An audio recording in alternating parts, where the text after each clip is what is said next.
কিছু ঠিক থাকলে আজকেই হয়তো বাংলাদেশ ইসলামী ছাত্র শিবিরের বর্তমান কেন্দ্রীয় নেতা সাদেক কায়েম ঢাকা বিশ্ববিদ্যালয়ের প্যানেল ঘোষণা করতে পারেন হয়তোবা।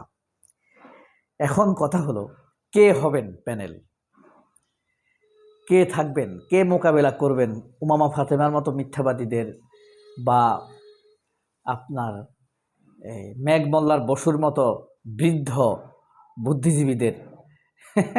সে 2007 সালে ম্যাট্রিক পাস করছে, এখনও সে ঢাকা বিশ্ববিদ্যালয়ের 10 বছর যাবৎ সে অনার্স 4th ইয়ারে শেষ করছে শান্তি ও সংঘর্ষ সাবজেক্টে। যাই হোক, আমরা আজকে এই ভিডিওতে আলাপ করব মূলত ঢাকা বিশ্ববিদ্যালয়ের শিবিরের এই প্যানেল ঘোষণা নিয়ে এবং বাংলাদেশের ব্যাংকগুলোর দুরবস্থা।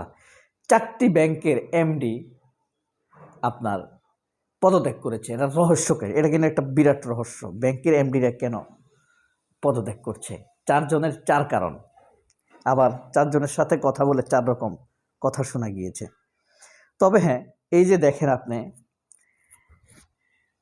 উমামা ফাতেমার মূল টার্গেট ছিল ঢাকা বিশ্ববিদ্যালয়ে একক ভিপি প্রার্থী হিসেবে তিনি ভিপি হবেন। এটার জন্য তিনি শিবিরকে অনুরোধ করেছিলেন যেন তাকে অন্তত 24-এর আন্দোলনের স্টেক হিসেবে তাকে এই সম্মানটি দেয়া হয়। আবার এটা এনসিপির কাছে উমামা দাবি করেছিল। এনসিপি এই ব্যাপারে খুব একটা সাড়া দেয়নি, কারণ এনসিপির নিজের প্রার্থী রয়েছে। তারা বাকশাসকে সমর্থন দিবে, শিবিরকে সমর্থন দিবে, নাকি উমামা ফাতেমাদেরকে সমর্থন দিবে?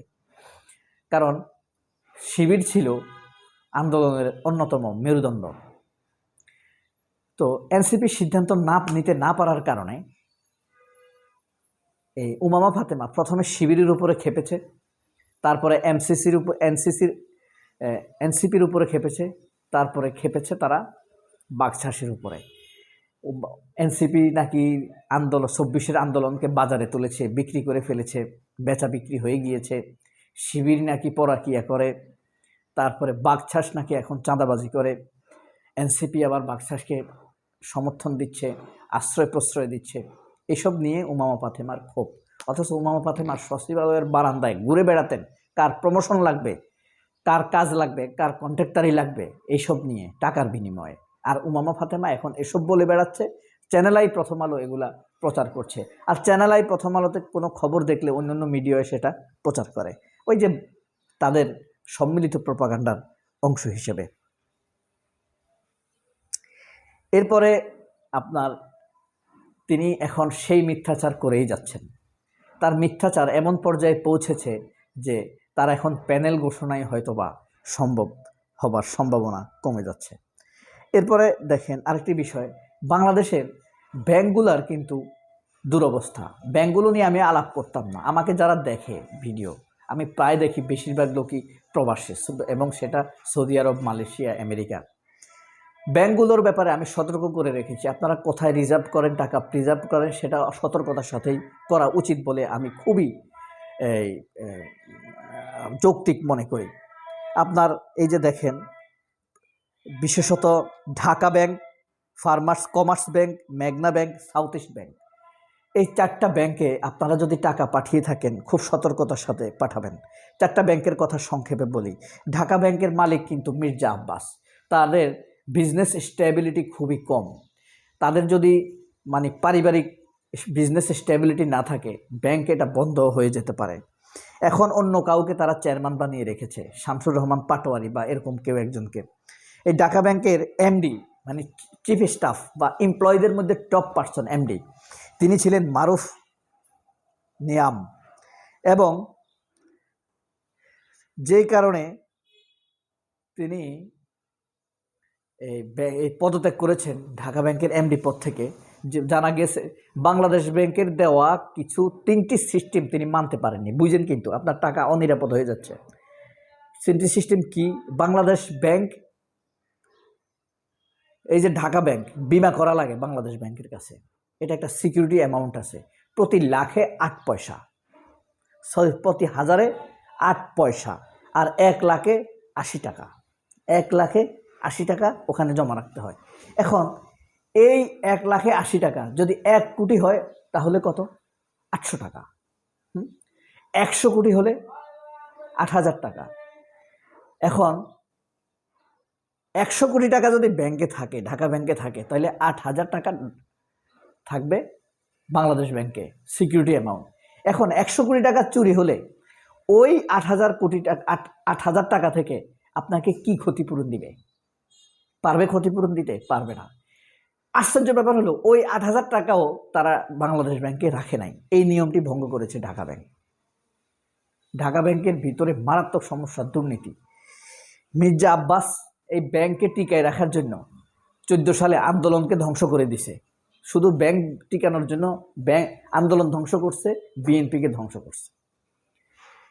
এরপরে শাহরিয়ার আলমকে এটা ডিরেক্টর করছে আওয়ামী লীগের পররাষ্ট্র প্রতিমন্ত্রী।